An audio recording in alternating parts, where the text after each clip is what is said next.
11월 7일 날 미국 워싱턴주의 타코마 다리가 준공된 지 4년 만에 강풍으로 붕괴됐어요. 준공된 지 4년 만에 어떻게 강풍으로 붕괴가 되었을까? 나중에 전문가들이 붕괴 원인을 조사해 보니까 이 타코마 다리는 그 한 번의 강력한 태풍으로 붕괴된 것이 아니었습니다. 바로 공명 현상 때문에 붕괴가 된 것을 확인했습니다. 모든 물체는 자신의 고유한 진동수를 가지고 있어요. 그 물체는 흔들리는 주파수를 가지고 있다는 거죠. 자신의 진동수와 똑같은 진동수를 지닌 음파가 와서 부딪히면 나도 움직이는 거예요. 그 물체는 같은 진동수를 만나면 움직이게 되어 있고 움직이게 되어 있습니다. 그래서 그 물체 음파가 같은 진동수의 음파가 와서 계속해서 오게 되면 더 크게 진동이 되는 거죠. 저 다리는 어떻게 해서 무너졌는가 하면 태풍이 부는데 그 바람의 진동수가 다리가 흔들리는 진동수와 같아졌어요. 그 순간 이 바람에 의해서 이 진동수가 같은 이 다리가 거세게 흔들리기 시작했고 마치 동아줄처럼 흔들리다가 무너졌습니다. 이것은 바로 같은 진동수를 갖고 있을 때 그것이 같이 흔들린다는 거죠. 이것이 공명현상이라는 거예요. 과학에서 유명한 것입니다. 그래서 1, 2차 대전, 세계대전에 보면 독일군들이 전쟁을 하다가 허름한 다리를 군인들이 지나갈 때에 다리 위를 행진하는 군대는 발의 보조를 절대 맞추지 마라라는 명령을 합니다. 우리가 보통 영화에서 보면 이 발을 탁탁 맞추면서 가는데 그건 다 가짜예요. 절대 맞추지 못하게 돼 있어요. 다리 위에서는. 왜냐하면 다리에서 같은 보조를 맞추게 되고 같은 공명을 내는 순간 엄청난 힘의 작용에 의해서 다리가 무너질 수 있기 때문입니다. 그래서 다 각자 다른 진동수를 내기 위해서 보조를 맞추지 말라는 것입니다. 여러분, 우리가 한 가정을 이루고 살고 있습니다. 그래서 우리는 명절이 되면 이 가족이 함께 같은 집안에서 뒹굴기도 하고 이야기도 하고 텔레비도 보면서 함께 살고 있죠.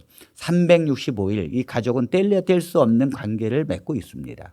그러나 이 가족이 같은 진동수를 갖고 있다는 사실을 아십니까? 가족들은 서로 피가 섞였고 특히 이 부모와 자녀 간에는 피가 섞였기 때문에 같은 주파수를 가지고 있어요. 그래서 진동수를 가지고 있다는 거죠. 같은 진동수를 가지고 있다는 거예요.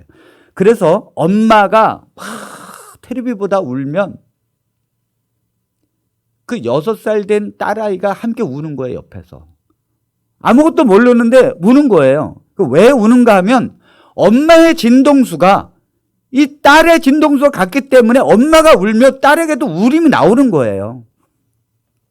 형제들이 이제 밖에 나가서 그 형이 친구들과 싸우다가 코피가 터져가지고 형이 막 웁니다. 이 보통 코피가 터지면 지는 거예요. 막 울면 그 동생이 함께 거기서 울어요. 이게 뭐냐면 형제지간에 같은 진동수를 가지고 있기 때문입니다. 우리가 보통 부부가 결혼을 해서 이 자녀를 이제 낳게 되면 사실은 이 피가 혈액형이 유전이 됩니다. 부모가 가지고 있지 않은 엉뚱한 혈액형이 나오고 그러지 않습니다. 유전에 의해서 정확한 혈액형들이 나오게 되지요. 피만 그런 것이 아니라 피 속에는 수도 없이 많은 유전자가 존재하는데 이 유전자가 같은 A형이라 할지라도 어떤 부모 밑에서 나왔느냐에 따라서 유전자 형질이 달라지고요. 또 피만 같은 것이 아니라 우리 신체 구조며 모든 것들이 사실 부모의 유전을 통해서 드러납니다. 그래서 신장도 가족이 맞는 것이고 간도 가족이 맞아서 이식을 하게 되는 것이죠.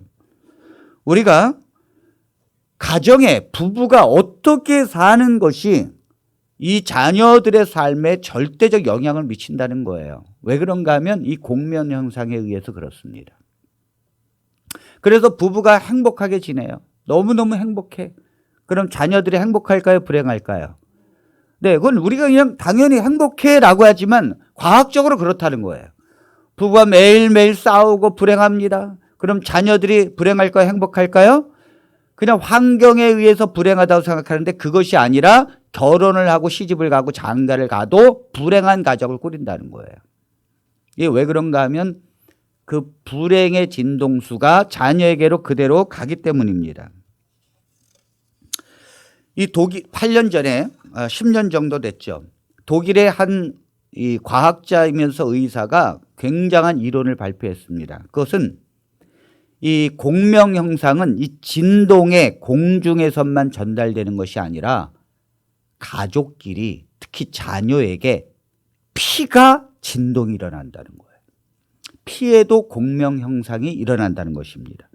그래서 어떤 것을 발견했는가 하면 한 사람이 이제 병원을 이렇게 오잖아요. 그러면 그 사람의 건강을 체크하기 위해서 피를 검사합니다. 피를 채취해서 이제 피를 검사하고 피가 상태가 좋은지 나쁜지를 검사합니다.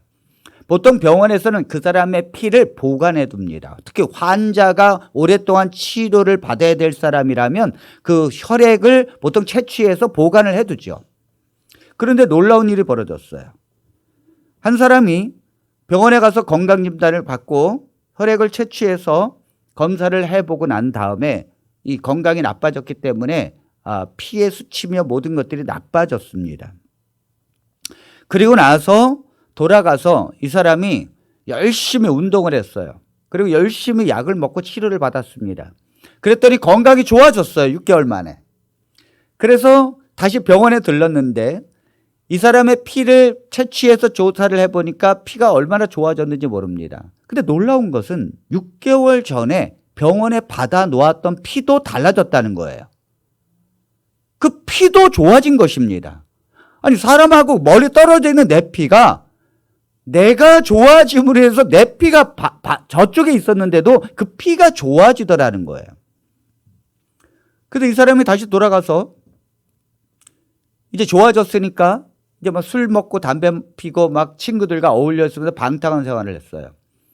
다시 6개월 뒤에 건강이 나빠져 가지고 다시 들어와서 병원에 들어와서 피 검사를 해보니까 피가 또 안 좋아진 것입니다. 그랬더니 이게 웬일입니까? 전에 채취했던 피가 다시 안 좋아졌어요. 그런데 이걸 발표하고 피의 공명 형상이 일어난다고 하는 것을 이 독일의 한 의사이면서 과학자가 발표한 뒤로 이것이 실제인가를 조사했어요. 2,000명을 대상으로 똑같은 조사를 했습니다. 2,000명을 대상으로 조사를 해본 결과 역시 같은 결과가 탄생이 된 것입니다. 다시 말해서 피의 공명 현상이 일어난다는 거죠. 놀라운 건 이 피가 내 몸속에서 멀리 떨어져 있어도 공명 현상이 일어나고 심지어 내 자녀가 내와 함께 있지 않는 곳에 있다 할지라도 공면 형상이 일어난다는 거예요. 그러므로 내가 어떻게 사느냐, 내가 불행하고 행복하냐에 따라서 내 자녀가 불행하고 행복한 것이 결정을 짓는다는 사실을 알게 된 것입니다. 6년 전에 미국의 한 토크쇼 프로그램에 85세 된 동갑내기 부부와 65세 된 자녀가 출연했습니다. 그러니까 이 85세 된 노부부는 동갑내기였어요. 그런데 이 부부가 20살에 결혼을 한 것입니다. 동갑내기에 결혼을 한 거예요. 사랑해서 결혼을 했겠죠. 그런데 결혼하고 나서는 계속해서 뭐가 안 맞는지 싸우는 거예요. 사실 이 20살 된 동갑내기가 뭘 알겠습니까? 그러니까 이제 자기 마음에 안 든다고 싸우고 그냥 막 또 뭐 정신없이 싸우는 거예요. 그런 중에 또 사랑을 했는지 자녀가 태어났어요.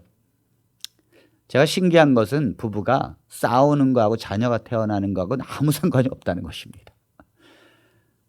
아니 오늘 대판 싸워도 자녀가 태어나요.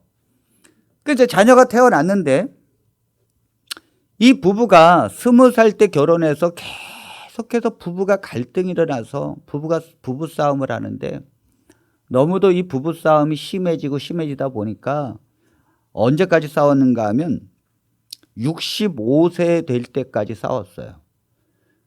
65세 될 때까지 얼마나 많이 싸웠겠습니까? 그런데 이 아들이 45세가 되었죠.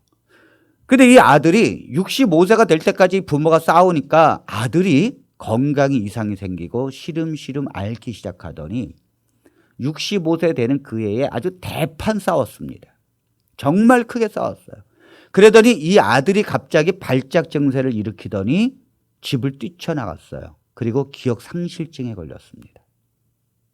그러니까 이 아들은 사실은 LA에 살았는데, 이 부부가 LA에 살고 있었는데, 서부의 LA에 살고 있었는데 65세에 크게 싸운 이후로 45세 된 아들이 발작을 일으키더니 집을 뛰쳐나가더니 기억상실증이 걸려서 집을 돌아오질 못했어요. 결국은 그 이후로 돌아오지 못한 것입니다. 와, 이것은 한순간이 아니라 40년 이상을 쌓아온 그 부부의 영향에 의해서 이 자녀가 점점 문제가 생기더니 결국 발작을 일으키고 정신이 분열되어서 결국 기억상실증에 집을 나가버려서 돌아오지 못한 것입니다. 얼마나 슬프고 가슴 아픈 일입니까, 여러분? 그래서 이 부부가 다 큰 자녀를 잃어버린 이 부부가 얼마나 인생의 슬픈 경험을 했는지. 그들은 80세까지 싸우다가 81세에 정말 다행히 교회를 다니게 되었어요. 그리고 목사님의 그 복음의 말씀을 듣고 성경을 읽으면서 그들은 예수님을 믿기 시작했습니다. 그리고 81세에 그들은 예수님을 믿는 복음으로 그들이 드디어 회심을 하기 시작합니다. 아, 우리가 정말 인생을 잘못 살았구나. 여러분, 우리가 지금의 우리의 가족들이 정상이 아닙니다. 정말 예수님을 믿고 하나님의 사랑을 깨닫고 난 다음에는 우리가 그렇게 살지 못했다, 우리가 하나님의 사랑을 갖지 못했다는 것이 얼마나 회심이 일어나는지. 그래서 회심하라고 눈물을 흘리면서 서로를 용서하기 시작했어요. 그리고 깊은 성령의 체험을 했습니다. 이 뜨거움을 견딜 수 없어서 날마다 울고 회심을 했습니다. 그리고 회심하고 나서 보니까 자기들이 얼마나 잘못 살았고, 자기들 때문에 45세 된 자녀가 집을 나가서 정신분열되고 기억상실증에 돌아오지 못하는 이 죄책감에 하나님 앞에 붙들고 울기 시작했어요. 우리의 자녀를 하나님 살려달라고. 근데 이 사연이 이 방송을 하기 시작했고 드디어 FBI까지 동원되면서 이 자녀를 찾아주기 운동을 했습니다. 그랬더니 이 자녀가 4년 뒤에 나타났는데 어디에 살고 있었는가 하면 원래는 LA 서부 쪽에서 살았는데 이 자녀가 미국 동부 뉴저지에 살았어요. 그러니까 집을 잃어서 방황하며 살다가 미국 동부 뉴저지에서 버거킹에서 일하고 있었습니다. 그런데 이 아들은 65세가 되었어요.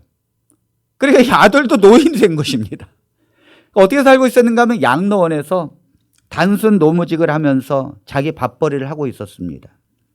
그런데 이 아들과 이 85세 된 이 부모가 토크쇼에 출연해서 간증을 하는데 아들의 증언에 의하면 자기가 45세에 부모가 그렇게 싸우고 충격을 받아서 발작을 일으키고 나서 나가서 뛰쳐나갔는데 정신이 돌아오지 않고 인생을 그냥 노숙자로 살았다는 거예요. 그러다가 61세가 되는 해에 갑자기 정신이 돌아왔다라는 것입니다. 그리고 내가 이렇게 살아서는 안 되지. 내가 왜 이렇게 살아야 되지? 하면서 자기 자신에 대해서 생각을 하기 시작했고 내가 일하면서 살아야겠다. 그러면서 취직을 하기 시작했고 그때부터 자기가 일하면서 노동직을 하면서 살게 됐더라는 거예요. 그런데 그 부부가 이 아들의 이야기를 들으면서 이 부모가 깜짝 놀랐어요. 아들이 갑자기 노숙자로 살다가 정신이 돌아와서 내가 이렇게 살면 안 돼야지 이렇게 마음을 바꾼 거를 가만히 들어보니까 바로 그 해에 우리가 예수님을 믿고 하나님을 섬기기 시작한 해였어요. 부부가 부부싸움을 하다가 예수님을 믿고 복음을 깨달은 거예요. 하나님의 그 십자가의 사랑을 깨닫고는 우리가 이렇게 사랑을 모르고 인생을 살았다는 걸 깨닫고는 막 눈물 흘리고 회개를 하는 바로 그때에 아들의 마음이 달라지는 거예요. 어디 있었는데요? 저 멀리 있었는데 피의 공명 형상에 의해서 부모의 마음의 심령이 달라지고 마음이 뜨거워지고 사랑이 있게 되면서 이 아들의 마음이 달라지기 시작했어요. 근데 아들이 갑자기 내가 이래서는 안 되지, 내가 왜 이렇게 살아야 되지 하면서 아들이 치유가 되고 있었다는 거예요. 거기서 토크쇼에서 부둥켜하고 울었습니다. 하나님, 어찌 이럴 수가 있습니까? 어떻게? 우리가 여러분 옛말에 피는 못 속인다는 말이 있습니다. 피는 못 속여요. 부모가 하는 행동을 그대로 따라서 하고 또 부모가 보여주기 싫은 것도 이 자녀는 어쩌면 그렇게 닮아가는지 모릅니다. 왜냐하면 그 피의 공명 형상 때문에 그렇습니다. 이 유전자적인 문제가 아니에요. 유전자적인 건 한 번 태어나면 그냥 그걸로 끝나는 거고 그것이 아니라 살아가면서 자녀가 멀리 떨어져 있어도 부모가 가지고 있는 이 심령이 그대로 자녀에게 전달돼서 자녀를 불행하게 만들 수 있고 행복하게 만들 수 있다는 것입니다. 왜 요즘에 가정들이 불행할까요? 여러분 명절이 되면 설 명절이 되면 그렇게 기쁜데 왜 이렇게 가족들 만나는 것이 부담스러울까요? 왜 부모와 자식 간에 만나는 것이 부담스럽고 그 다음에 만나고 난 다음에 헤어지고 집에 돌아갈 때쯤 되면 왜 이렇게 마음이 불편할까요? 어쩌다가 1년에 한두 번 만나서 기뻐하고 즐거워하기보다는 서로 상처를 주고 싸우고 그 싸움의 상처가 아물지 않아서 명절 때 그 형제와 자녀와 부모를 돌아보지 않는 오늘날의 불행한 가족들이 너무 많다는 것입니다. 우리의 가정들은 행복해야 합니다. 아멘입니까? 행복해야 합니다, 여러분. 행복해야 합니다. 그러니까 왜 이렇게 불행한 가정들이 생겼는가 하면 우리의 피는 사실상 사람들은 태어나면서 사단의 피를 물려받고 사단의 자식으로 태어났기 때문이에요. 그래서 사단의 그 피의 공면 형상이 이 사람들의 심령 가운데 자리 잡고 있기 때문에 불행한 것입니다. 죄 때문입니다. 아담과 하와가 서로 얼마나 사랑했는지 모릅니다. 서로 돌보아주고 너는 내 살이요 내 뼈라 하면서 안아주고 그리고 또 이 하와도 나는 당신의 돕는 배필입니다. 나는 당신을 돕는 사람입니다. 하면서 아담과 하와가 행복하게 살다가 그만 선악과를 따먹었는데 이 하와가 선악과를 뱀이 유혹해가지고 선악과를 따먹고 난 다음에 그걸 다시 또 아담에게 갖다 줬어요. 그래 아담도 선악과를 따먹고 그때부터 이제 죄를 짓고 하나님의 말씀을 떠난 인간이 불행한 가정이 시작되는데 그 아담이 그랬습니다. 하나님께서 아담에게 너는 왜 선악과를 따먹었느냐 그랬더니 죄를 짓고 난 다음에 그러니까 씨가 바뀐 거죠. 하나님의 자녀에게서 사단의 자녀로 바뀌어진 거예요. 피가 바뀌어진 거예요. 피가. 그랬더니 너는 왜 선악과를 따먹었느냐 그랬더니 아담이 하는 말이 하나님이 만들어준 하와 때문에 그렇다고. 하와가 줘가지고 내가 이 모양 이 꼴이 됐다고. 그래 하와에게 너는 또 왜 따먹었냐 그랬더니 아니 뱀이 유혹했으니까 내가 먹었지요. 그러니까 자기의 핑계를 다 책임을 다른 사람한테 전가하는 거예요. 그 이후로 여러분들 가정을 가만히 보십시오. 문제가 일어나면 다 뭐야? 당신 때문이라 그러지. 당신 때문이라 그러지. 나 때문에 그렇게 하는 사람이 누가 있습니까, 여러분? 이게 다 사단의 피해 물려받아서 그래요.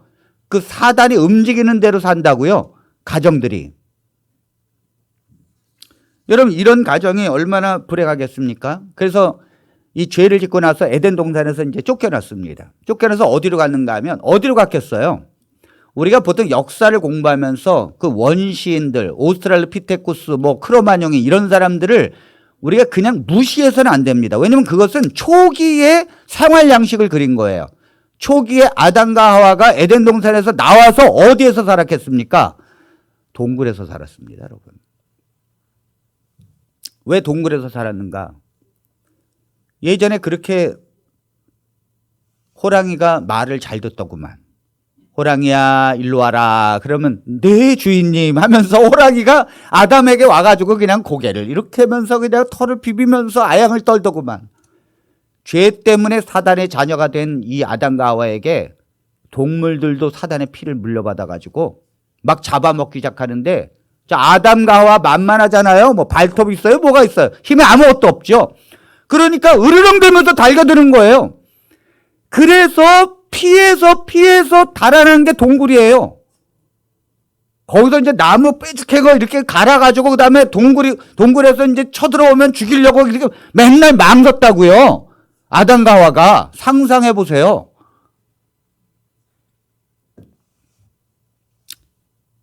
근데 또 문제는 왜 이렇게 또 추워?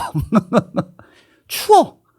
에덴 동산은 따뜻해서 보온이 되는데 하나님께서 양털옷을 입혀줬지만 그거 갖고 되겠습니까, 여러분? 추워요. 동굴에서 사니까 햇빛도 없고 추워가지고 나가려고 해도 짐승 때문에 무서워서 나가지도 못하고.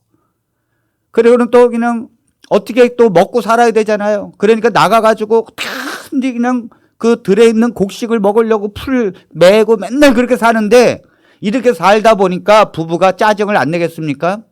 너무너무 힘든 거죠. 이 고생이 왜 있나 가만히 생각했더니 이 아담이 가만히 생각을 해봤어요. 도대체 왜 내가 이렇게 쫓기고 왜 이렇게 고생하고 에덴 동산에서 쫓겨나서 이렇게 정말 땀 흘리고 어렵게 사는가 가만히 봤더니 하와 때문에 그래. 하와 때문에. 부인을 잘못 만났어요. 그래서 거기서 또 이 남자가요, 여러분, 이 죄의 씨를 갖잖아요. 사단의 씨를 가지면 꼭 그 옛날 거를 들어서 꼭 부인을 못 살게 굽니다. 그래서 내가 이렇게 힘들면 하와가 당신 왜 이렇게 짜증내냐고. 그걸 아담이 뭐라 그러겠어요? 내가 이렇게 고생하면서 사는 게 다 당신 때문이라고. 당신이 그때 당신만 먹고 죽었어야 되는데 당신이 그걸 갖고 나를 줬기 때문에 내가 이렇게 이 모양 이 꼴로 사는 거라고. 그러니까 하와가 여러분 집니까? 내가 준다고 먹냐 이 바보야. 남자가 준다고 그걸 먹고 주택 없이 먹고서는 나한테 얘기한다고. 그러니까 이 부부가 날마다 싸웠어요. 날마다 싸웠다고요. 성경에 그게 기록되지 않아서 그렇지 이 에덴 동산에서 잘 살던 부부가 결국 죄 때문에 나와가지고 고생하면서 사는 아담과 하와가 왜 안 싸웠겠어요? 매일 싸웠습니다. 얼마까지 싸웠어요? 930년 동안 싸웠어요. 930세를 살았어요. 그러더니 자녀를 낳는데 자녀가 누가 태어났는가 하면 가인이 태어났습니다. 가인이 가만히 보니까 부모가 맨날 싸워. 맨날 싸워. 가만히 보세요. 그 맨날 부모가 싸우는데 맨날 당신 때문이라 그러고 짜증날 때마다 맨날 당신 때문에 그러고 내가 준다고 먹냐 그러고 왜 내 핑계를 대느냐 그러고. 그러니까 이 가인이 자라면서 그 아담과 하와의 그 피를 물려받은 이 사단의 씨의 가인이 불행한 거예요. 불행한 거예요. 늘 불평스럽고 늘 짜증나는 것입니다. 그러다가 이 아벨은 또 하나님께서 제물을 받고 자기의 제물을 하나님께서 안 받은 걸 보면서 이 아벨 동생을 향하여 짜증을 내고 분노를 하다가 결국 아벨을 들판에서 죽인 거 아닙니까, 여러분? 왜 가인이 그런 삶을 살게 되죠? 도대체 이 저주가 어디에서부터 시작되는 것입니까? 아담이 그렇게 가르쳤을까요? 아닙니다, 여러분. 우리의 불행의 씨앗은 사단의 자녀로 태어났기 때문에 사단의 피의 씨가 우리에게 흐르기 때문에 우리는 불행하게 살 수밖에 없고, 하나님의 가정이 아닌 사단의 가정을 이룬 자녀들의 그 부모와 자녀들이 이루는 그 가정은 멍과 상처와 두려움과 공포와 미움과 이런 것들이 가정을 이루고 있다는 것을 우리는 알아야 합니다. 알아야 합니다.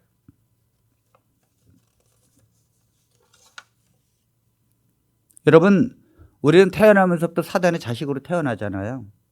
사실은 이 어린 자녀가 핏덩어리가 태어나면 욕구가 생기는데 막 먹으려고 하는 욕구가 생겨요. 그래서 막 으앙 우는 게 빨리 뭐예요? 젖달라고 하는 거예요. 먹고 싶은 욕구가 생기는데 3살까지는 오직 이 욕구 속에 삽니다. 그런데 이게 채워져야 되는데 너무너무 가난하니까 엄마가 젖이 안 나오는 거예요. 엄마가 뭘 먹어야 젖이 나오죠. 젖이 안 나오는 거예요. 그러니까 이 아이는 채워져야 되는데 엄마에게 젖이 안 나오니까 이 아이는 태어나면서부터 3살까지 인생의 불만의 욕구가 생기는 거예요. 불만의 욕구. 그런데 이 엄마가 채워주지도 못한 엄마가 아프다고 이 또 젖을 또 밀어내 이렇게. 얘 그만 먹어라 밀어내. 그러면 채워지지 않는 욕구인 것에 또 밀어내니까 거절감을 받는 거예요. 이 아이는 어려서부터 태어나면서부터 거절감 그리고 불만족이 이 속에 싹이 트기 시작해요. 이것이 누가 일부러 그런 게 아니에요. 이 세상에 죄악된 세상에서 자연적으로 행복하지 못한 가정에게서 계속해서 물려지는 죄의 저주라는 것입니다. 그러다가 그 다음에 또 이 아이들이 자라나면 사랑을 받아야 되는데 부모가 자녀를 사랑해 주지 못해요. 그래서 이 부모가 자녀를 사랑해 주지 못하고 그러다가 너무너무 어려우니까 이 자녀가 많이 낳게 되면 이 자녀를 남의 집으로 보내잖아요. 그러니까 이 자녀는 어릴 때부터 버려짐.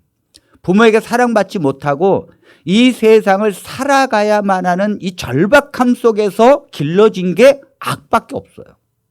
서운함, 이 상처 이런 것들이 우리 마음속에 있다는 것이죠. 어쩌다가 또 아들은 괜찮아요. 딸로 태어나면 딸로 태어났다고. 옛날에는 왜 어르신들이 왜 딸은 또 자식으로 인정도 안 해주는지 몰라요. 그래서 딸을 보면서 내가 딸 낳아가지고 시어머니한테 구박받는 이 며느리가 내가 너 때문에 구박받는다고 또 딸을 또 갈세해요. 아버지는 또 딸이라고 거들떠도 안 봐요. 이 외할머니도 딸이라고 거들떠도 안 봐요. 그러니까 딸들은 거절감 속에서 인생을 살고 비참하게 시작을 한다는 것입니다. 이렇게 살다 보니까 우리의 가정들이 파괴되고 불행하고 그리고 행복하지 않다는 것입니다. 여러분, 우리가 얼마나 이 가정이 불행한지 우리가 보통 전원일기를 보면 최불암 씨하고 김혜자 씨가 얼마나 정말 이상적인 부부입니까, 여러분? 근데 이 이상적인 부부, 저는 최불암 씨처럼 정말로 마음이 넓은 사람 본 적이 없고요. 김혜자 씨처럼 마음이 고운 여자를 본 적이 없는데 정말 우리는 이상형이잖아요. 근데 이 이상형이 어떻게 사는가 한번 보십시오. 대판 싸웠습니다, 전날. 네. 아무리 연기지만 여러분, 실제로는 저거보다 더 싸우겠죠. 안 그렇습니까? 실제로. 여러분들이 목사님, 사모님은 날마다 웃고 그래서 안 싸울 것 같죠? 우리 아이들이 다 알아요. 저거보다 더 싸우는 것 같아요, 제가 볼 때. 그러니까 우리의 가족들이 너무도 불행하고 이 불행한 가운데 우리는 계속해서 그것을 이어왔다는 것입니다. 여러분, 그러면 어떻게 해야 될까요? 우리가 이런 불행한 가정을 어떻게 해야 될까요? 자, 호세아 4장 1절로 2절에 있는 말씀을 보겠습니다. 호세아 4장 1절로 2절입니다. 이스라엘 자손들아 여호와의 말씀을 들어라. 여호와께서 이 땅 주민과 논쟁하시나니 이 땅에는 진실도 없고 인애도 없고 하나님을 아는 지식도 없고 오직 저주와 속임과 살인과 도둑질과 간음뿐이요 포악하여 피가 피를 뒤이음이라. 여러분, 하나님의 백성인 이스라엘 백성들도요, 하나님을 제대로 섬기지 못할 때의 현상을 보면 이 땅에는 진실도 없고 너희에겐 진실이 없다 도대체. 너희에겐 인애도 없고 사람을 사랑하는 것도 없고 하나님을 아는 지식도 없고, 그러니까 하나님의 백성이라고 하는 이스라엘이 이렇게 살고 있고, 오직 그런 그들 속에 뭐가 있는가? 저주와 속임과 살인과 도둑질과 간음뿐이요 포악하여 피가 피를 뒤이음이라. 이게 뭐냐면 피가 피를 유전자적으로 계속 물려준다는 거예요. 이게 피의 공명 형상 때문에 그렇습니다. 그러니까 저주하고 악독하고 거짓말하고 이런 것들이 이스라엘 백성들의 가정 속에 있을 때 그 자녀들 또한 그렇게 살 수밖에 없다는 것입니다. 하나님을 향해서 섬기지 아니하고 우상 숭배하고 타락하고 너희에겐 도대체 진실도 없다. 하나님을 믿으려면 여러분 진실이 있어야 합니다. 뭔가 진지해야 돼요. 하나님을 믿는 것에 대한 진지함. 정말 하나님을 믿는다면 사람을 사랑해야 합니다. 가족을 사랑해야 합니다. 아무리 저러서 뭐라 그래도 사랑해야 돼. 그리고 하나님을 아는 지식으로 자라가야 합니다. 하나님을 어떻게 알까? 그 하나님을 알아가야 합니다. 우리가 20년, 30년 신앙생활 했는데도 도대체 성경도 모르고 하나님도 몰라요. 설교를 들어도 그 다음날 돌았으면 잊어버려요. 우리가 진실한 하나님의 백성들이라면 하나님을 아는 지식이 있어야 되고 인애, 사람을 사랑해야 되고 진실한 마음으로 섬겨야 합니다. 그런데 왜 이렇게 저주가 있고 속임이 있고 맨날 속여요.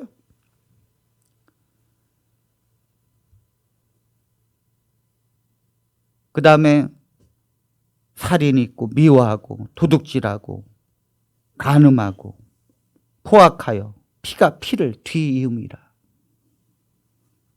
우상을 섬기는 부모의 피가 자녀에게로 그대로 전달되고, 부모가 돈에 걱정해서 돈 때문에 싸우잖아요. 그럼 자녀들은요 알아서 돈 때문에 싸웁니다. 알아서, 안 가르쳐도. 그래서 부모는 내가 어떻게 사느냐에 따라서 자녀들의 행복이 결정되어진다는 거예요. 뭐 집 사준다고 모든 게 다 해결되는 게 아니라는 거죠.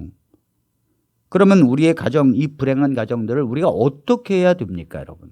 어떻게 해야 이 불행한 가정들을 바꿀 수 있습니까? 예수님의 보혈의 피로 바꿀 수 있습니다. 우리가 사단의 피의 자녀가 됐다면 예수님의 보혈의 피의 자녀가 되어야 될 줄 믿습니다. 하나님께서는 말씀하십니다. 너희 속에 내 피가 있지 아니하면 생명이 있지 아니할 것이다. 요한복음 6장 53절에 있는 말씀을 보겠습니다. 예수께서 이르시되 내가 진실로 진실로 너희에게 이르노니 인자의 살을 먹지 아니하고 인자의 피를 마시지 아니하면 너희 속에 생명이 없느니라. 여러분, 우리 속에는요 자연적으로 사단의 피가 흐르고 있어요. 이것을 우리가 살려면 어떻게 해야 되는가 하면 예수님께서 보혈의 피를 흘리신 그 보혈의 피를 우리가 받아야 합니다. 우리가 성찬식 할 때 우리 예수님의 살을 의미하는 떡과 또 예수님의 보혈을 의지하는, 피를 의지하는 그런 포도주를 먹습니다. 그 먹는 것은 뭐예요? 먹는다고 되는 게 아니에요. 정말 그 예수 그리스도의 속죄의 피, 나를 위해서 죽으신, 나를 위해서 십자가에 달려 돌아가신 예수님의 보혈의 피, 내 죄 때문에, 내 이 못난 것 때문에, 내 이 안타까움 때문에 이 모든 대가를 치르신 예수님의 보혈의 피를 의지하고 그 보혈의 피를 붙드는 성도가 저주의 모든 재앙으로부터 해방되고 하나님의 축복된 가정을 이룰 줄로 믿습니다. 예수님께서 물로 가나의 혼인잔치에서 포도주를 바꾸셨어요. 물로 포도주를 바꾸신 예수님이 왜 우리에게 흐르는 이 저주의 피를 하나님의 축복된 피로 바꾸지 않을 수가 있겠습니까, 여러분? 하나님이 하실 수 있습니다. 하나님이 하십니다.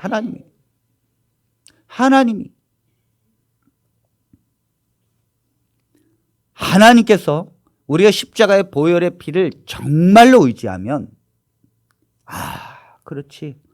내 죄를 위해서 돌아가신 예수님, 이걸 하루에 얼마나 묵상하십니까? 제가 참 제가 가만히 하나님이 나를 인도하시는 것을 이렇게 보면 참 신기합니다. 제가 책을 읽어도 다른 경제의 책을 읽는데도 그걸 보면서 눈물이 나요. 왜냐하면 하나님이 얼마나 우리가 가난하게 사는 것을 안타까워하실까, 뭐 이런 생각이 자꾸 들어요. 제가 텔레비를 보는데도 눈물이 너무 나요. 왜냐하면 하나님이 얼마나 우리를 저런 마음으로 사랑할까. 남녀 간의 사랑인데도 하나님이 우리를 저렇게 사랑하는구나, 이게 마음에 와닿더라는 거예요. 그러니까 24시간 사는데 하나님이 모든 사물과 모든 이치를 통해서 하나님의 것을 가르쳐주고 있고, 순간순간마다 그렇지, 보혈의 피, 주님이 나를 위해서 저렇게 십자가에서 죽은 그 보혈의 피로 내가 구원받은 거지, 이걸 잊지 말아야지, 감사해야지, 할렐루야, 그렇게 살아야 될 줄로 믿습니다. 매 순간 그렇게 돼. 매 순간. 우리 집사님은 공장에서 일을 할 때도 예수님의 보혈의 피가 눈물이 앞을 가릴 정도로 감동이 와야 돼. 계속 그것이 묵상되어지는 거예요. 이게 내가 그걸 생각해야지라고 하는 게 아니라 성령이 우리 안에 임재하시게 되면 내가 안 하려고 해도 그렇게 되는 줄로 믿습니다. 성령이 우리 안에 임재해 계시면요, 예수님의 보혈의 피와 그리스도의 속죄로 우리를 인도해요. 십자가로 우리를 인도한다고요. 고린도후서 5장 17절에 주님이 이렇게 말씀하십니다.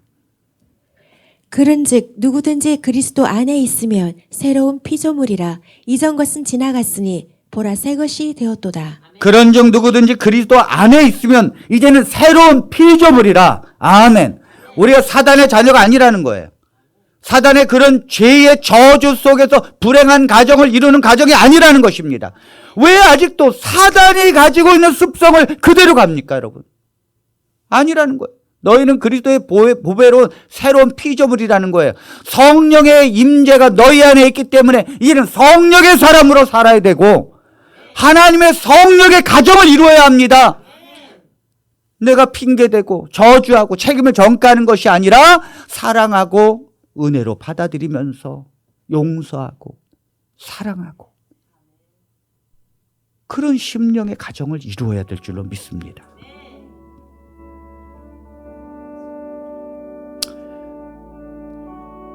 우리가 이제 하나님의 자녀가 되었잖아요. 하나님은 너희에게 흐르는 이 저주의 감은, 그래서 상처가 있고 너 때문에 많은 자녀들이 고통 속에 있고 너의 그 더러운 사단의 피해, 그 저주 때문에 우리 부부가 평생을 그렇게 불행하게 살았던 그 모습 때문에, 사실 그건 우리의 책임은 아닙니다만 그 사단이 들어와서 그 씨를 불어넣었고 우리를 그렇게 만들었던 이 사단 때문에 우리의 자녀들이 불행한 인생을 살아. 그러나 우리는 예수 그리스도의 보혈의 피를 의지하고 하나님의 은혜로 하나님의 자녀가 되었는 줄로 믿습니다. 우리는 성령이 우리를 인도해 주심을 믿습니다. 성령이 내 안에 임하셔서 하나님을 향해서 나를 가게 하십니다. 그러므로 하나님께서 말씀하십니다. 이제는 성령 하나님에게 너의 주파수를 맞추라. 사단의 주파수의 진동으로 살지 말고 하나님을 부르짖으라. 여러분, 하나님과 우리가 주파수가 통해야 하나님의 마음이 움직이는 거예요. 우리가 주파수가 420Hz, 420Hz가 똑같아야 여기서 땅 울리면 이쪽에서 울리지 않았는데 자동으로 울리는 거예요. 하나님의 주파수가 뭔지 아십니까? 주여!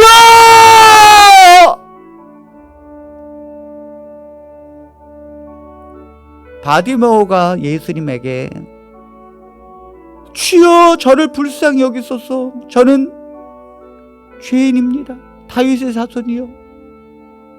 주파수가 움직이지 않았어요.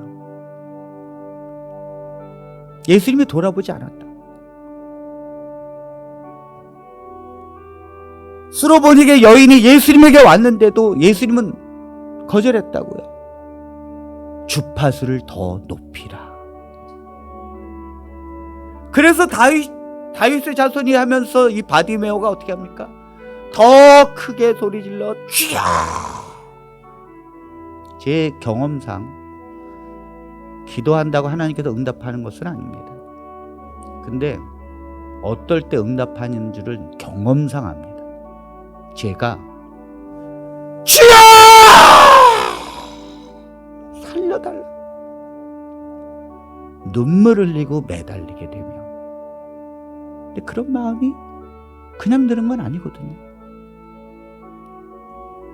그 주파수가 하나님의 주파수와 맞춰져야 돼. 하나님도 인격을 가지신 분이에요. 진실함이 없이 그냥 주여 하는 사람의 기도를 듣고 마음을 움직이지 않았습니다.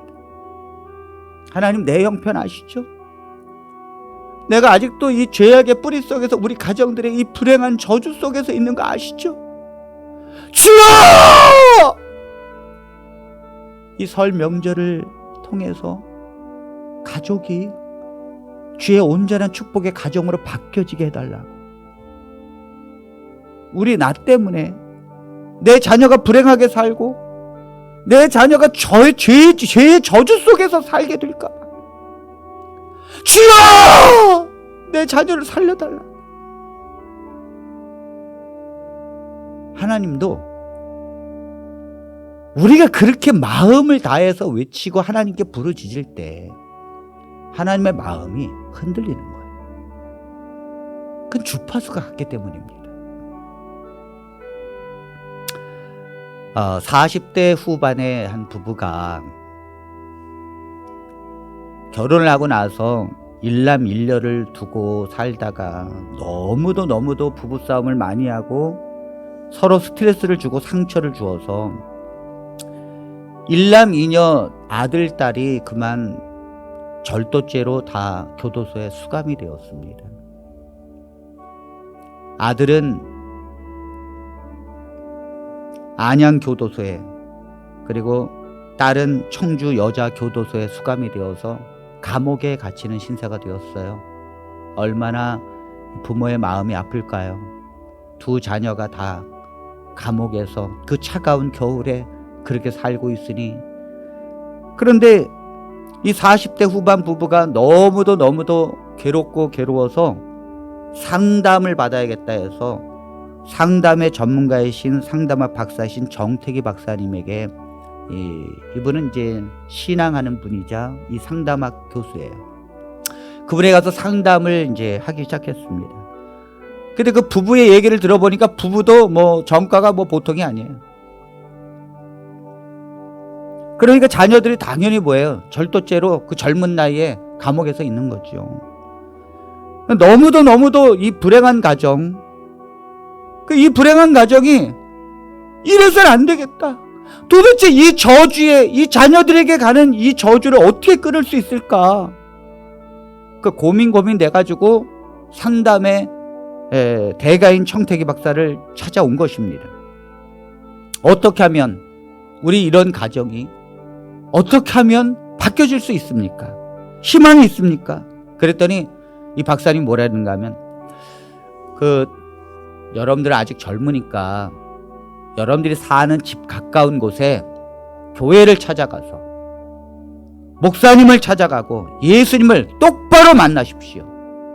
예수님을 만나면 됩니다. 그 얘기를 해줬어요.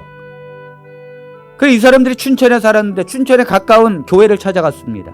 갔더니 목사님이 70 정도 된 노 목사님이신데, 목사님, 우리가 이래저래 해서 사실 이런 문제를 가지고 왔는데 어떻게 하면 예수님을 만날 수 있습니까? 그랬더니 목사님께서 뭐라 그랬는가? 성경을 100번은 읽어야 합니다. 그저 성경을 100번을 읽어야 예수님을 만날 수 있습니다. 교회를 떠나지 말고 정말 예수님을 만나고 싶다면 성경을 100번을 읽으면서 교회에서 읽으십시오. 그래서 이 부부가 그 목사님의 이야기를 듣고 교회에서 살기 시작했어요. 그리고는 교회의 그 책상에 앉아가지고 성경을 읽기 시작했어요. 매일 성경 읽었습니다. 그 성경 읽는데 남편은 일독하는데 35일 걸렸고 부인은 40일 걸렸습니다. 그런데 성경 읽으면서 틈틈이 안양에 있는 교도소에 있는 아들과 청주 여자교도소에 있는 딸에게 편지를 보내는데 어떻게 보냈는가 하면 엄마 아빠는 요즘에 교회에서 성경 읽으면서 계속해서 예수님을 만나기 위해서 노력하고 있단다. 너를 생각하면은 우리가 편히 잠을 잘 수 없다. 그래서 교회 마룻바닥에서 눕지도 못하고 책상에서 기대면서 매일매일 자고 있다. 그러면서 이 아들, 딸들에게 편지를 하고 오늘은 성경 몇 장 몇 절 어디까지 읽었다 하면서 편지를 자주 보냈습니다. 그런데 안양교도소에 수감되어 있는 이 아들은요, 얼마나 악명 높은 죄수였는가 하면 자기를 스트레스를 주면 교도관이나 다른 죄수들이 자기를 스트레스를 하면 어디서 구했는지 쇠꼬챙이를 구해가지고 자기의 살을 막 찔러요. 나 건들지 말라는 거죠. 그래서 아예 이 사람 건들지도 않았어요. 너무 악명 높아가지고. 이런 아들인데 어느 순간부터 이 아들의 표정이 바뀌기 시작하는 것입니다. 그렇게 찡그리고 그렇게 불만이 가득 찬 이 아들의 표정이 바뀌기 시작했어요. 교도관들이 이상하네. 저 성질 더럽게 생긴 사람이 어떻게 표정이 저렇게 바뀌기 시작하지? 참 신기하네. 그런데 이 편지의 내용을 보면서 부모가 교회를 다니는 걸 알았고 교회에서 생활하면서 예수님을 만나기 위해서 노력하고 있다는 것을 알았어요. 그러던 10개월이 지나갔습니다. 어느 날 교회에서 성경 읽는데 하나님의 십자가의 은혜가 마음에 와닿기 시작했어요. 그리고는 이런 죄인 같은 강도도 십자가 옆에서 예수님에게 나를 기억해 달라고 하는 그 말씀을 듣고 예수님께서 하늘나라에 그 낙원의 이 강도도 허락한 걸 보면서 막 눈물을 흘리면서 나 같은 죄인도 하나님 용서해 달라고 용서해 달라고 성령의 깊은 체험을 하고 울음바다가 되었습니다. 그리고는 부부가 껴안고 울기 시작했어요. 우리가 잘못 인생을 살아서 우리의 자녀들이 저렇게 감옥에서 살고 있다. 나를 용서해 주구려. 나를 용서해 주구려. 그리고 한 달에 한 번씩 자녀들이 있는 곳에 면회를 가기 시작했는데 이 자녀들이 마음이 변해가지고요. 교도관들이 보니까 사람이 이렇게 변하는 거예요. 그래서 창사를 통해서가 아니라 방에서 만날 수 있도록 배려를 해주었고 이 아들과 두 부모는 그저 말없이 바라보고 눈물만 흘리기 시작했습니다. 서로 부둥켜 안고 울고 그것이 전부였어요. 어떻게 말도 못하고. 결국은 7개월 뒤에 이 박씨 아들은 안양교도소에서 특별 사면되었는데 교도관들이 탄원서를 써서 이런 사람은 밖으로 내보내야 합니다. 그렇게 쇠꼬챙이로 자기의 살을 꽂으면서 악명 높은 죄수가 부모가 변하니까 자녀의 마음이 바뀌어지게 되고 사람이 회복이 되기 시작한 거예요. 결국 10개월 만에 박 씨가 성령 체험을 하고 자녀도 따라서 변화되기 시작했고 그들은 교도소에서 나와서 그리스도인의 가정이 되었습니다. 사랑하는 성도 여러분, 우리의 가정 이대로 가서는 안 되지 않습니까? 우리에게는 불행의 씨앗이 아직도 존재하고 있고 내 자녀들은 세상의 풍랑 속에서 살기 위해서 몸부림치고 있고 상처와 굶주림 속에서 내 자녀들은 살아가게 되어 있습니다. 어쩌면 그 어떤 것이 내가 하나님 앞에 바로 서지 못한 것 때문에 또 사단이 나를 통해서 이렇게 사로잡고 내가 사단의 자녀로 태어난 이 죄 때문에 우리에게 이렇게 불행의 씨앗이 있는 줄도 모르겠습니다. 그러나 오늘 하나님께서 말씀하십니다. 그건 너의 책임이 아니다. 아멘. 따라서 해보겠습니다. 그건 우리 책임이 아니다.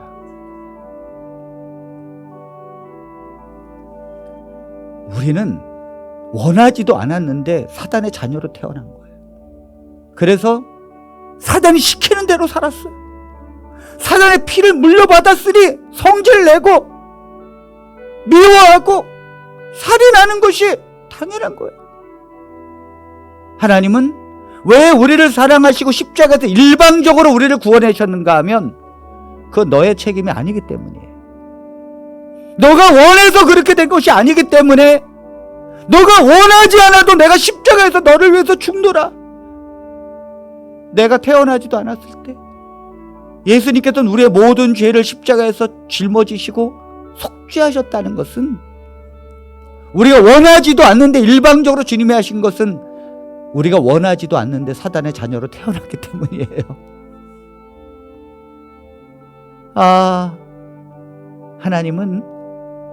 하나님은 결국 우리를 회복하십니다. 우리의 가족을 회복시킬 것이고, 사단의 자녀로 태어나서 모든 멍들어진 저주들을 예수 그리스도의 이름으로 회복시켜 주실 것입니다. 성령의 충만함으로 우리의 마음이 변화되고 심령이 변화되어서 그리스도를 섬기는 하나님의 가정이 될 줄로 믿습니다. 우리가 주님 앞에 주파수를 맞춥시다.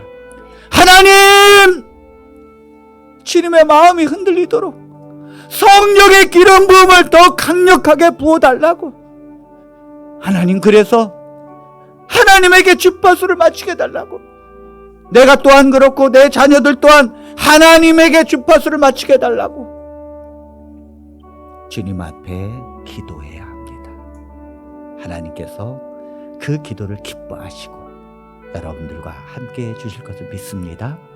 우리 이번 명절에도 여러분들이 진지하게 정말 골방에서 주여 우리 가족을 살려주시옵소서, 그리스도를 믿을 수 있도록 생명을 불어넣어 주시고, 주여, 자녀들이 그 아버지가 골방에서 눈물로 우는 것을 들어야 합니다. 자녀들이 엄마가 부엌에서 엉엉 우는 것을 들어야 합니다. 그것이 주파수가 맞춰지는 거예요. 사단의 주파수에서 하나님의 주파수.